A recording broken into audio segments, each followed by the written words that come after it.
Olá, pessoal, boa noite. Me chamo Júlia, sou aluna de extensão do Labit e hoje a gente está dando início a mais uma gravação do Quinto da Inovação. Hoje a nossa convidada é a professora Cláudia Medina. Cláudia, por favor, pode se apresentar.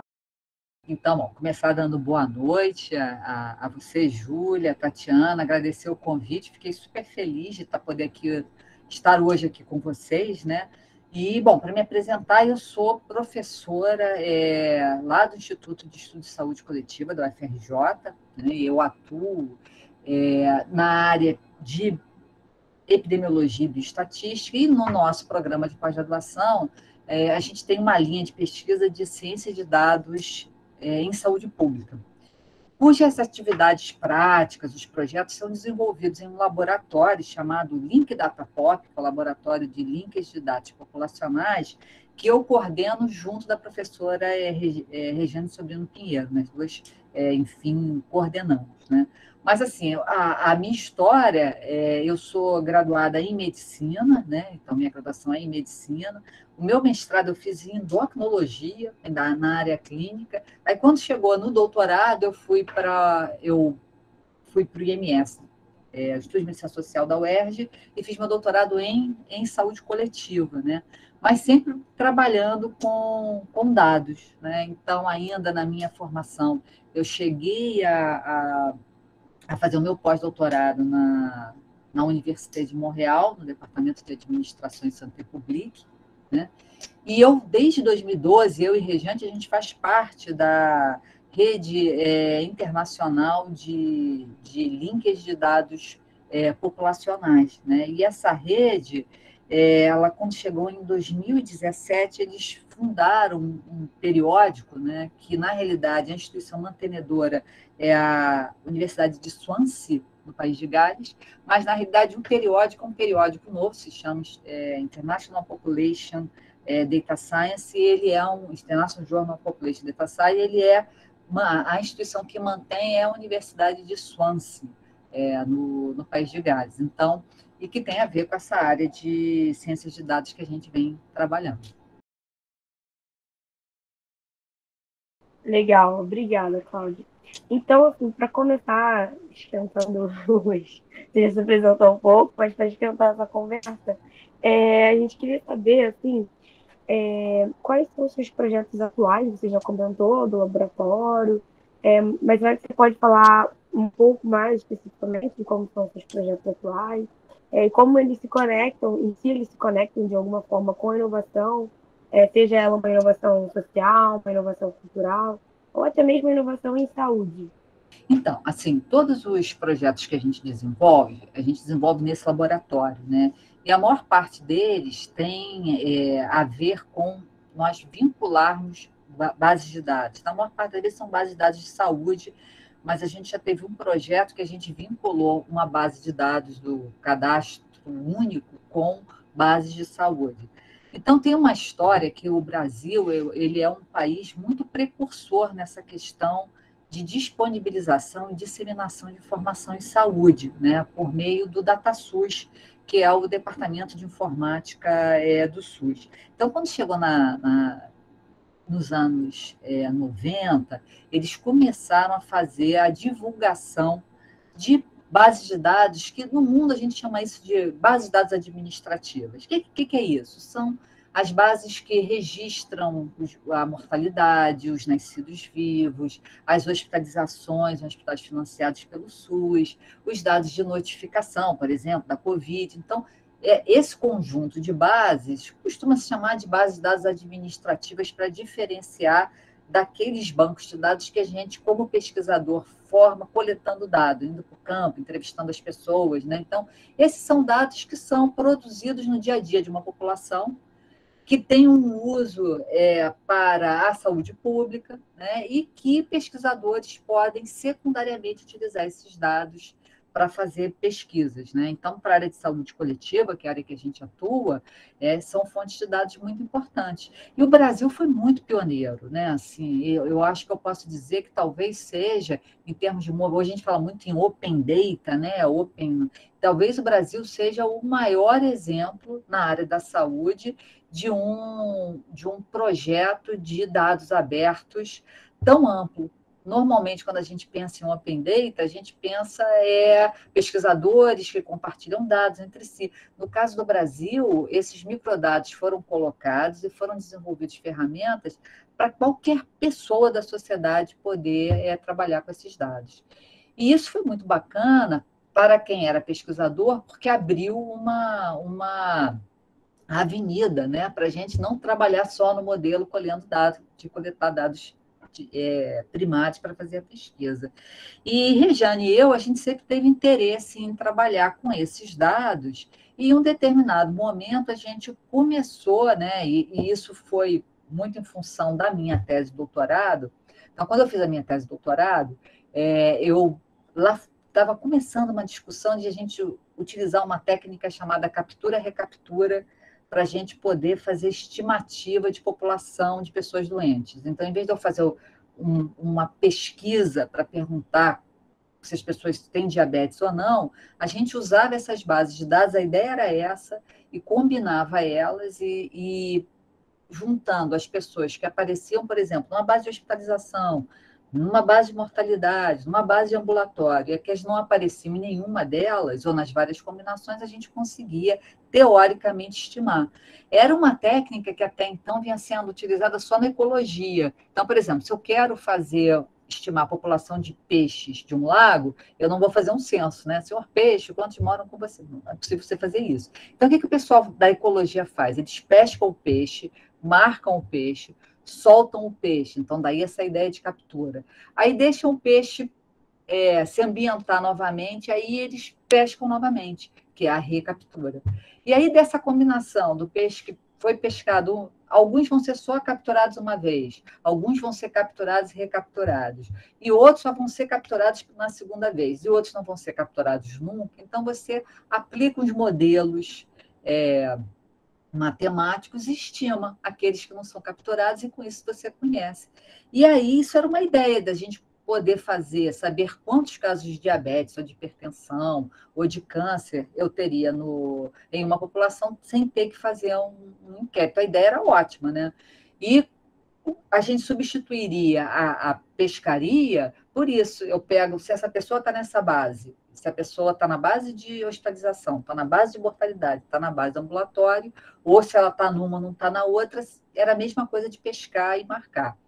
E aí a minha tese era isso, né? Então, eu queria estimar a população de diabéticos aqui da área onde eu moro, que pega Tijuca, Vila Isabel, que é a área de planejamento 2 da saúde, e eu peguei dado de mortalidade, peguei dado de hospitalização, e eu fui coletar os dados primários em algumas unidades de saúde ambulatoriais para poder fazer, enfim, essas contas, né?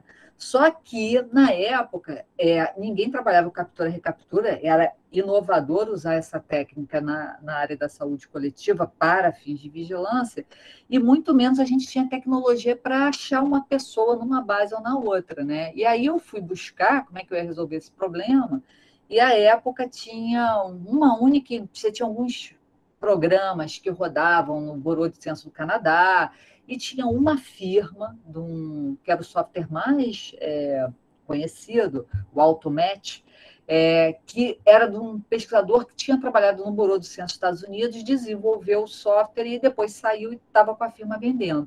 Só que quando eu escrevi para poder comprar o software, era assim, absolutamente, completamente fora da realidade. Eu era desfinanciada, né? Eu fiz toda a minha tese, eu coletando dados, eu que fazia tudo, né? Não tinha dinheiro, naquela época a gente não tinha financiamento, né? Para você ter ideia, depois eu me formei em 98 no doutorado, eu concorri em 99 ao primeiro edital universal, né? Eu ganhei o primeiro edital, fui contemplada no primeiro edital universal, bem, bem bacana. Então, naquela época a gente não tinha financiamento de pesquisa, aquilo era inviável, e aí o meu marido é professor da UERJ, e ele gostava de programar.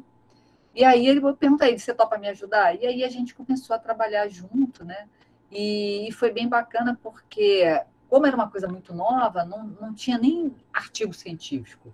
Você não encontrava informação sendo publicada. Isso estava publicado nos relatórios técnicos basicamente do Bureau do Censo dos Estados Unidos, da Federação de Estatística Americana, até alguma coisa era publicada em revista, mas eram coisas antigas, sempre a Science de 1969, eram uns negócios assim. Então, eles fizeram facsímiles desses artigos e deixaram disponíveis, e a gente aí começou a trabalhar, e a minha tese saiu, então, um protótipo de um programa, né, que é o RecLink, que permitia fazer vinculação de dados.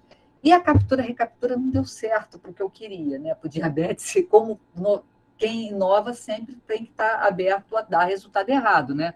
E foi o meu caso, né? O meu caso, assim, o meu modelo estimou que era para estimar a prevalência, né? O número de casos de diabetes em pessoas idosas. Eu me lembro que para a população de idosos masculinos, ele estimou mais do que 100%.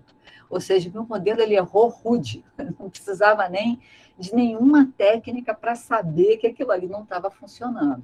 E aí eu aproveitei a tese para discutir, que era no caso do diabetes, era difícil, porque diabetes tem vários tipos de doença, atendidos em vários setores, mas que para outras doenças, como câncer, realmente aquela técnica deveria funcionar. Só que o que era secundário na minha tese abriu para mim uma avenida de ser o que eu queria fazer depois como pesquisadora. Então, eu falei assim, puxa, o potencial da gente vincular bases de dados é muito grande, né? Então, com isso que eu quero, enfim, trabalhar. E foi daí que a gente passou a ter isso como sei lá, acho que foi uma combinação de um interesse por dados secundários, porque o Brasil era bastante rico de dados, e com a possibilidade de uma técnica que a gente tinha desenvolvido. E por que a gente teve que desenvolver? Porque não era uma coisa fácil, porque no Brasil a gente não tem um CPF, um número único que apareça em todas as bases. Então, para você buscar uma pessoa numa base na outra, você tem que combinar um monte de informação, do tipo o nome da pessoa, a data de nascimento, sexo, etc. E tal. E até foi legal a gente desenvolver as nossas soluções, porque os padrões de nomes são muito diferentes no Brasil, né? As nossas bases são muito diferentes lá de fora. Então, a gente teve que realmente desenvolver, pegar aquela ideia e adaptar, né? E foi assim que a questão de juntar a base de dados, naquele momento, era muito inovadora, e eu e Rejane, Kennedy, começamos a trabalhar com isso, né? E aí foram várias versões, e o nosso software talvez tenha sido talvez o produto mais visível, né? Mas como era uma demanda você juntar bases de dados, né? Então a gente passou ao software a ser usado não só na pesquisa, na academia, mas também em secretarias de saúde. Então a gente treinou muito, eu viajei muito para treinar para o Ministério da Saúde, as secretarias a usarem, né, esse software, né? A gente aí foi fazendo novas versões, financiamento CNPq, FAPERJ, mas também muito financiamento veio do próprio Ministério da Saúde, do programa de AIDS, da Secretaria Municipal de Saúde, via programa de AIDS, porque havia realmente o interesse de aplicação daquele software para o tratamento, enfim, das bases de dados, né? Então, lá no laboratório, basicamente, os nossos projetos são projetos de vinculação de base, então a gente desenvolve metodologia, eu, Rejane, Kennedy. A gente também trabalha com os resultados, com as aplicações, então, exemplo de projeto, recentemente a gente terminou, estamos agora analisando os dados, um projeto financiado pelo Medical Research Council, que a gente vinculou várias bases de dados, né, do cadastro único, com hospitalização, com mortalidade, com saúde da família, para a gente poder estudar os impactos da expansão da saúde, da estratégia da saúde da família na cidade do Rio de Janeiro, estudar este modelo de cuidado primário em um grande centro urbano, então é um exemplo. A Rejane, com tuberculose, recentemente, num projeto financiado pela Gates, ela está trabalhando com tuberculose e droga resistente, e estamos tentando identificar casos usando a vinculação. E já de muito tempo a gente desenvolve uma coorte de nascidos vivos. Então, a gente pegou as crianças e as mães que nasceram em 2014 e a gente vem fazendo a vinculação com base basicamente de de nascimento e de mortalidade para a gente estudar desigualdade em saúde. Então, a gente vê se aquelas crianças que as mães são mais velhas e, dependendo do nível de escolaridade, são diferentes, a trajetória das mães que têm seus filhos entre 20 e 34 anos, que têm um nível de escolaridade mais elevado, e aí a gente também estuda. Esses são alguns exemplos. E a gente tem uma terceira linha lá no laboratório, que é liderado por uma professora lá do IES, que é a professora Miriam Ventura, que ela trabalha nessa interface do direito e da saúde pública, que é justamente discutir as questões legais e as questões éticas relacionadas a usar esses bancos de dados para fins de pesquisa e avaliação. Então, é uma outra linha de debate super importante lá no grupo. Muito bom, muito bacana. Até perdi o que eu queria anotar, o que eu não queria anotar. Você falou do Hacklink, era exatamente sobre ele que eu ia perguntar agora. Você já adiantou um pouco, né, sobre como ele foi criado, mais ou menos, né, de onde ele surgiu. E aí eu queria saber, assim, se você pode falar um pouco mais sobre como ele funcionamento e também como se ele é usado na universidade, fora das pesquisas, como é o uso dele Olha, no geral. o Hacklink, né, o Open Hacklink é a versão Open, tá? Porque quando a gente desenvolveu, o Kennedy que escreveu o código, não tinha quase nada. Então, ele escreveu numa linguagem de computação chamada C++, e ele usava uma biblioteca privada, que era a biblioteca da Borland. E isso nos impedia de tornar. Ele sempre foi livre, a gente nunca vendeu ele, mas isso não nos permitia abrir o código dele para qualquer pesquisador que quisesse usar o nosso código e adaptar, e etc. E tal. E aí, a gente só conseguiu fazer isso, se eu não me engano, em 2016, eu acho que, ou não, acho que foi antes, 2013, 2014, a gente finalmente, o Kennedy reescreveu todo o programa para a gente poder ter ele em código aberto. Então, ele hoje virou o Open Hacklink, mas na estrutura ele é a mesma coisa, na essência ele é a mesma coisa, que é um programa que permite vincular, né, encontrar a mesma pessoa em duas bases diferentes, ou quando eu tenho uma base, por exemplo, uma pessoa tem várias hospitalizações, e eu consigo identificar todos os registros de hospitalização daquela mesma pessoa. Então, a aplicação dele para vigilância epidemiológica, para pesquisa clínica, ela é muito grande. E quando nós fizemos o Hacklink, era tudo muito novo, né?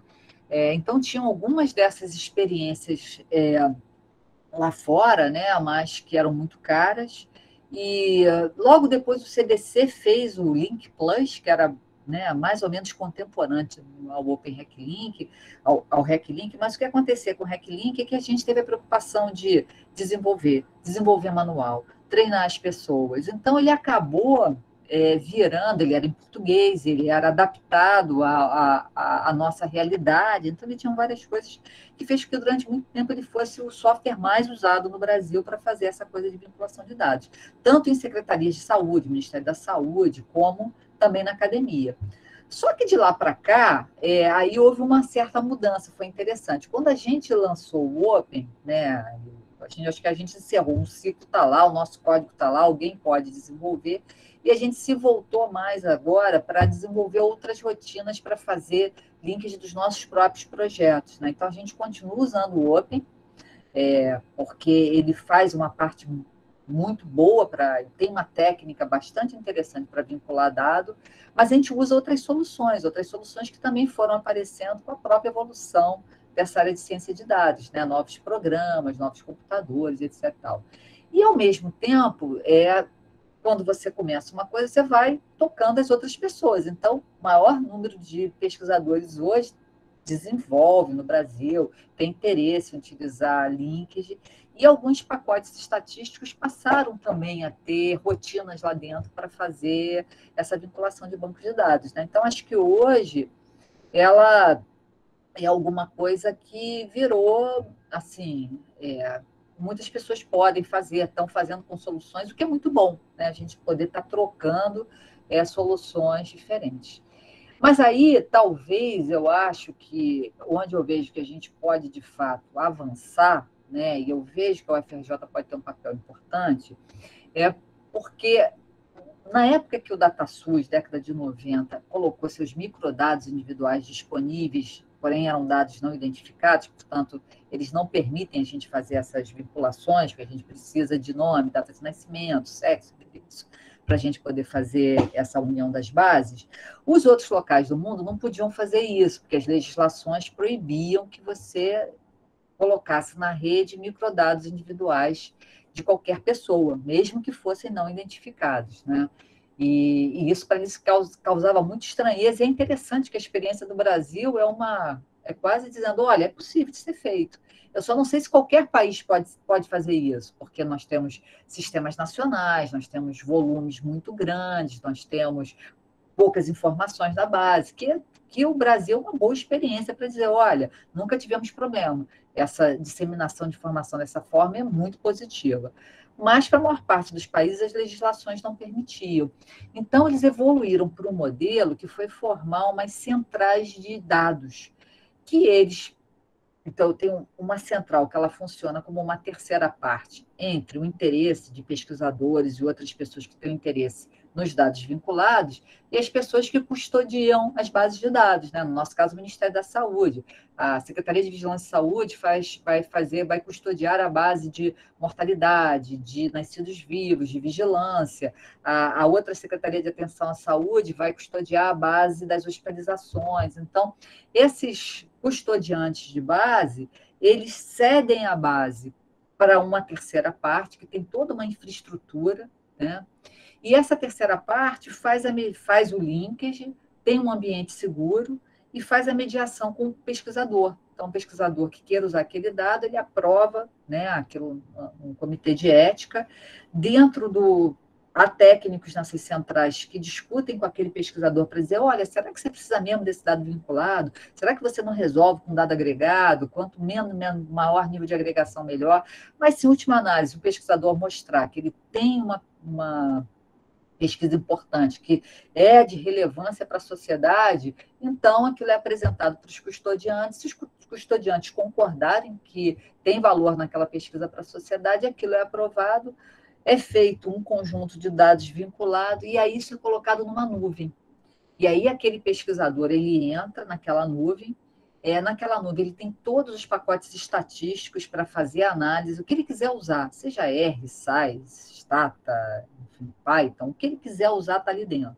Ele trabalha ali e ele não retira o dado, ele retira só o relatório, a saída, etc. Então, desta forma, eles conseguiram um modelo, e aí tem todo um modelo de governança de acesso a dados, que permite que você faça um uso seguro desse dado, com um balanço entre a proteção da privacidade, dos direitos individuais e os ganhos da coletividade. E aí, como a gente tinha essa coisa de ter os microdados, a gente nunca conseguiu avançar nessa coisa. Então, em 2014, a gente fez um seminário junto do pessoal do DataSUS, o IESC, o DataSUS que promoveram. A gente trouxe colegas do Canadá, do País de Gales, da Austrália, para discutir. E a ideia, de fato, era propor um modelo novo, né, de uma infraestrutura para a gente poder fazer isso no Brasil. E isso, infelizmente, acabou não acontecendo, né?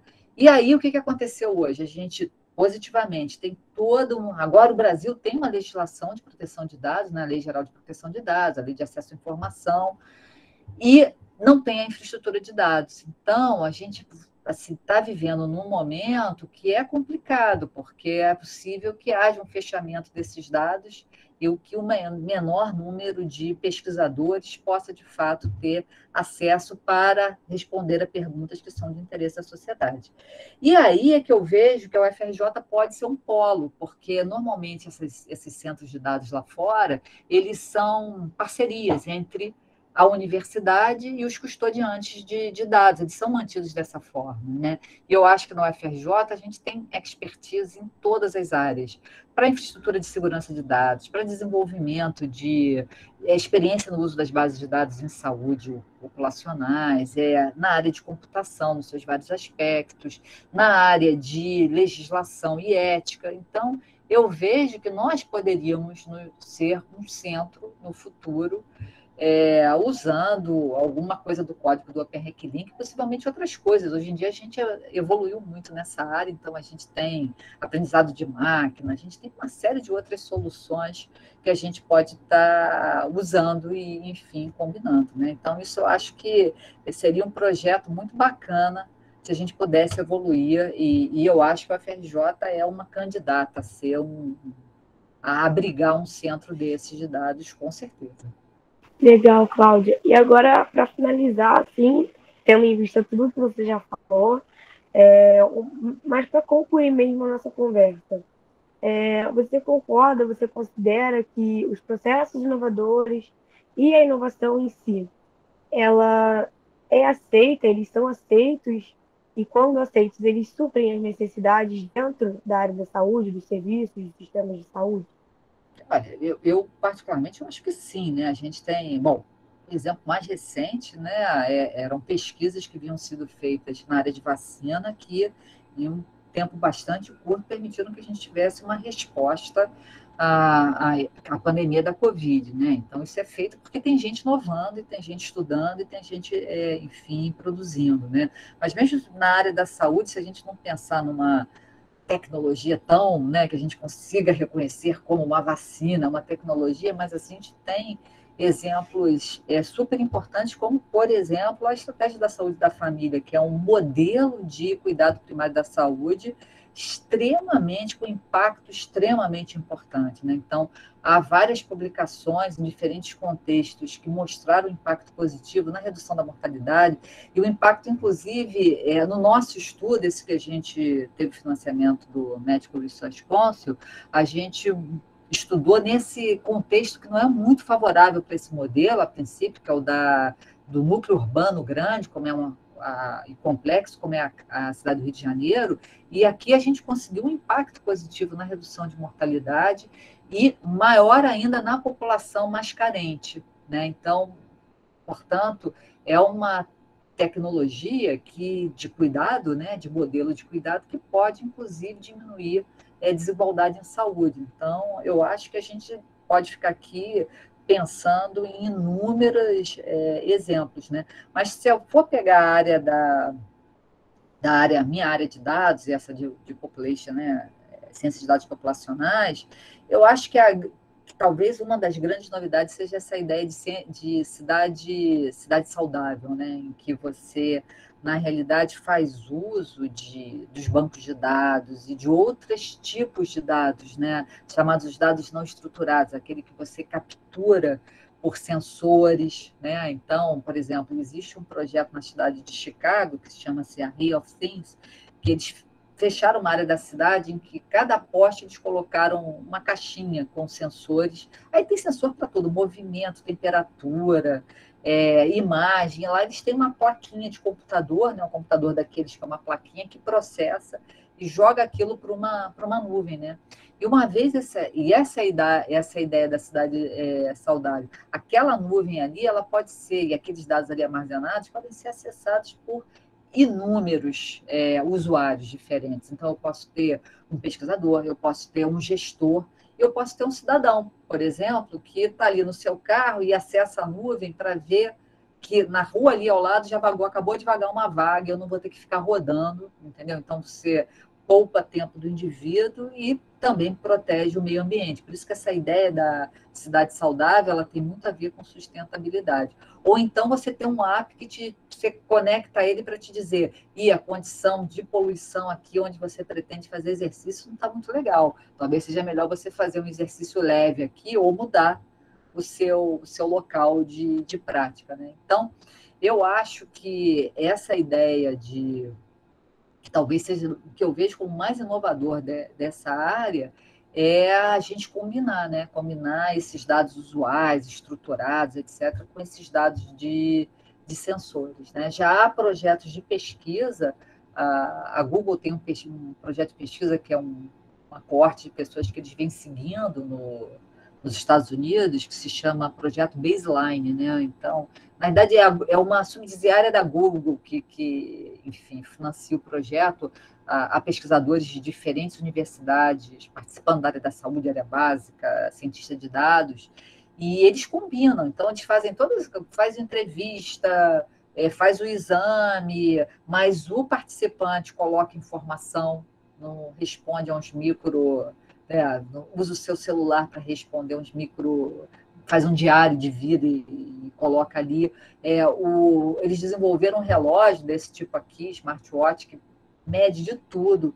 Então, eles estão conseguindo monitorar essas pessoas o tempo todo, né? Tem um outro sensor de sono. Então, eu acho que a tendência vai ser essa, sabe? Da gente, no futuro, estar combinando esses dados estruturados com esses dados de sensores, e eu tenho certeza com um bom impacto. O que cabe, eu acho, de grande desafio para nós é justamente como é que a gente usa isso tudo garantindo a proteção e os direitos individuais e o direito à privacidade das pessoas. Né? Então, qual é o modelo que a gente implementa que a gente consegue alcançar esse equilíbrio entre os ganhos da sociedade e os direitos nossos, cada um de nós, a nossa privacidade. Mas é isso. Tá ótimo, Cláudia. Então, a gente acabou por aqui. Se você quiser fazer mais alguma consideração, falar sobre mais alguma coisa fora do que eu não te perguntei, pode ficar à vontade. Se não, a gente pode encerrar e agradecer muito a sua presença, todas as explicações, todas essas informações que você trouxe. E eu, por exemplo, que era aluno e acho que nem sabia tanta coisa era desenvolvida assim, né? É verdade. Enfim. Então, não, eu só queria realmente agradecer a oportunidade de estar conversando aqui com vocês. E, claro, né, dizer, olha, temos lá o laboratório, né, a gente está naquele período ruim, né, ainda não voltamos ao presencial para o laboratório, mas esperando que isso possa se realizar o mais rápido possível e a gente possa estar lá recebendo vocês que queiram, enfim, trabalhar com dado. E vai ser um prazer a gente trabalhar junto. Tá bom. Muito obrigada, Cláudia. Obrigada a todo mundo que assistiu a gente. Quem gostou do vídeo, é só compartilhar e curtir nossa gente. Beijo.